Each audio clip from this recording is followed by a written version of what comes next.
Hey, greetings.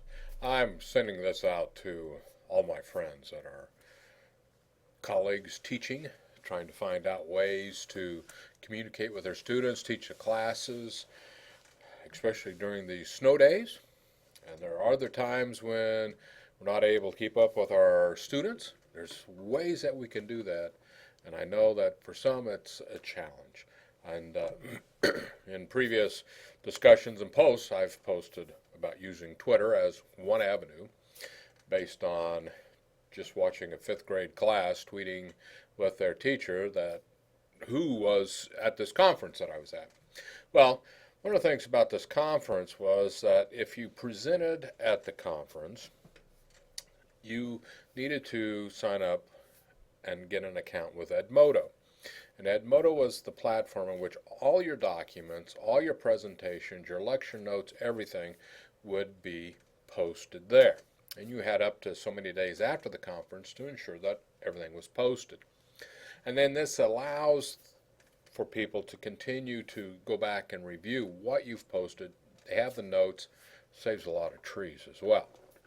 So Edmodo was the platform selected for it. Now Edmodo is also a sponsor, one of the sponsors of this conference. And so you can understand why this was being pushed quite a bit. However, when I got to the conference, when I went there, I found out a lot of schools, K-12 schools, were using Edmodo as a way of communicating with the students. The parents could be involved in it, the students could be involved, and there's a lot of factors involved. And it's a good way of communicating information out. Now, I see it as a tool, as a platform for organizations in which we don't have a uniform or a combined platform. For instance, in one system that I belonged to, we had D2L, which is Desire to Learn, but all the schools belonged to Desire to Learn, so we also had a communication tool within that. Everybody had a link to a course to that. Whereas for instance, the state of Maryland, we have schools at various platforms. By using like Edmodo as a way of getting information to that group, and again, it's just one platform that's out there. There's various platforms. Also seeing this in some of the MOOCs as well. Anyway, I just want to kind of give you a real quick overview of what Edmodo is, because I know this is going to be a challenge, and later on in another video we'll talk about how can you get a computer for your student who says they don't have internet, and for those that claim they don't have access to internet, how do you get access to it? Anyway, this is what the Edmodo site looks like. It's www.edmodo, that's edmodo.com, and you come to the site and you see a sign in. Now there's two ways that you can sign in. I'm a teacher and I'm a student, or you're a parent, or you're an administrator. And so some schools pay for some of the service. This is free. This is what we're getting into is free. It's a lot that you can do with it. So I'm just going to go ahead and type in my information, because this is what they wanted us to do for the conference. I thought that was a good idea. Let me start that over again. And when I signed up as a teacher, because that's how I wanted to do that. And I would encourage you, if you're faculty, to go ahead and sign up for it. This is what it looks like once I open it up, because I'm still part of the FETC and have my course set up in here. I have here all the new posts, the latest posts regarding FETC takeaways and all that business. So with that, here's what I see. I see a lot of the information here, postings that are out there, some of the posts that, well, in fact, I came back as well with a post, a question that was asked earlier. And so we have these tools available. This particular tool, I can see this, I can go back in, I can look at what they were talking about regarding flipped professional development. I thought that was kind of an interesting way to do it. Now, over here on the side, it's called groups or classes. And so with this, as I went to each conference setting, or there were some times when I wanted to set in one conference or one seminar, but there are two other seminars I wanted to attend. Well, here's the benefit of this, is now I could go in and I could download, or I can log into that class because they gave us a code. I could log into that class or that session, and I could see what that individual talked about.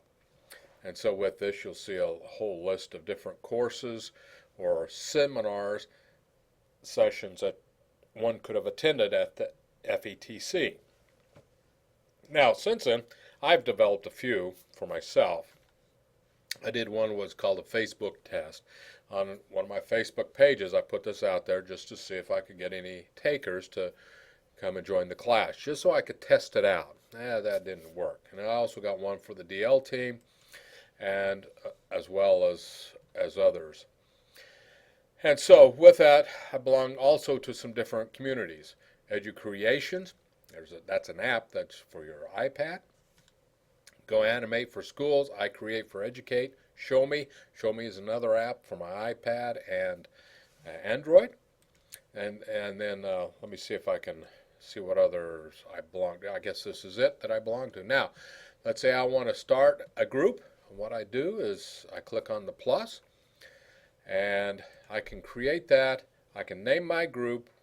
What is my grade level? I can say none, higher education, however I want to do that. In the subject area, it could be all, it could be limited. And I can create that. Or if I want to join a course, what you do is once you create this course, or somebody creates a course, there's a code that you type in there. And so with that, you create a code or receive a code, and then you can go in there and be a part of this group. And so it's a good way to communicate with people outside of your own institution. If you're involved with, let's say, an organization within the state, you can create a group with this, a way of communicating. And so it's one way to keep it locked out for other people to get into, or you can invite people in to be participants.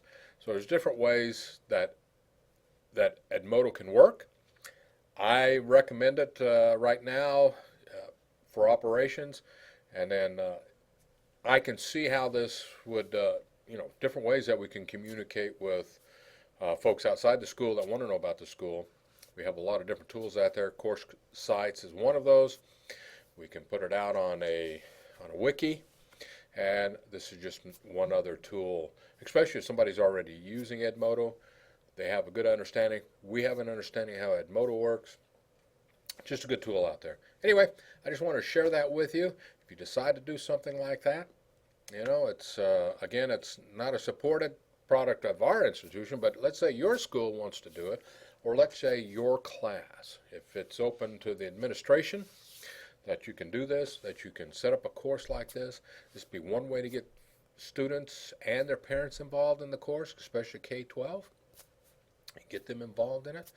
Just a good way, a good sound way of educating and getting folks into the technology. Okay, hopefully this will help in a lot of areas. And again, it's Edmodo.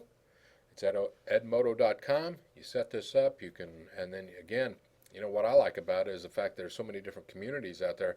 I get a lot of information from this that I in turn share either on Facebook or in Blackboard as the LMS that we have. Anyway, just want to push that out there, let you guys know that there are tools out there so that you don't have to worry about these snow days. You can keep the students engaged, you can keep them continuing on. And I can see, a lot of activities, a lot of ways that we can keep things rocking and rolling here.